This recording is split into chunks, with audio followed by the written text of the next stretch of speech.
Assalomu alaykum qadrdonlar. Xudo xolasa yana bir navbatdagi fayzli xonadonimizning tungi qo'nishlarini o'z nihoyasiga yetkazdik. Bu obyektimiz Farg'ona viloyati. Xo'p, tekstil Farg'ona shahar o'zida xudo xolasa mana shunday ko'rinishda ko'cha shapka, darvozaxona, ichkari shapkalarni polniy tungi qo'nlarni qilib berdik. Tanlovlari bilan birlashtirib berganmiz.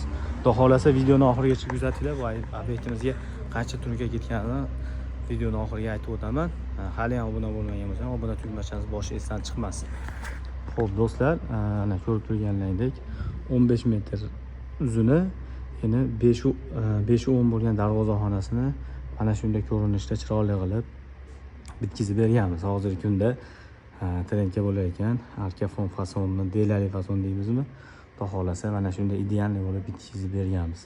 Xo'p, kirovishda o'ng tomonda shunday qiytiq hayvonchasi bor ekan.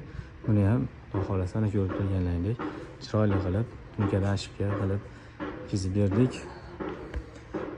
Do'stlar, bu obyektimizga общий tunka fon расходimiz 288 kvadrat atrofida tunka расход ketdi. Polniy darvozaxonasi, ko'cha shapkasi, ichkari shapkalar polniy aylanasiga qilib berganmiz. Xudo xolasa 288 kvadrat tunka расход qildik. Hozirgi kunda 1 kvadrat tunka fonimizni barcha расходlar ichida 115 mingdan 130 ming so'mgacha qilib bermoqdamiz. Kimga mana shunday sifatli tunka fon xizmati kerak bo'lsa, albatta ekranda nomerlar qoldiryapmiz. Bemalol aloqaga chiqib ko'rasizlar. Xudo xolasa keyingi obyekt sizlarning uylaring bo'lishi mumkin.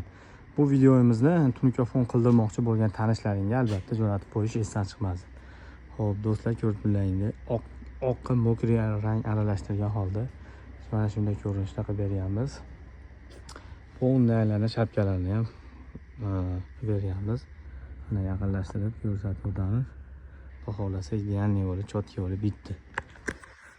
Xo'p do'stlar, kanalimiz rivoji uchun like, komment, podpisatsiya tugmasi boshi esdan chiqmasin. Xudo xolasa keyingi obyektlarimizni videosini birinchilardan bo'lib ko'rib borasizlar. Xo'p, ish sifatiga bitta baho berasizlar. Xudo xolasa sizlarga yoqdim yoqmadimi albatta fikrlaringni yozib qoldirish esdan chiqmasin.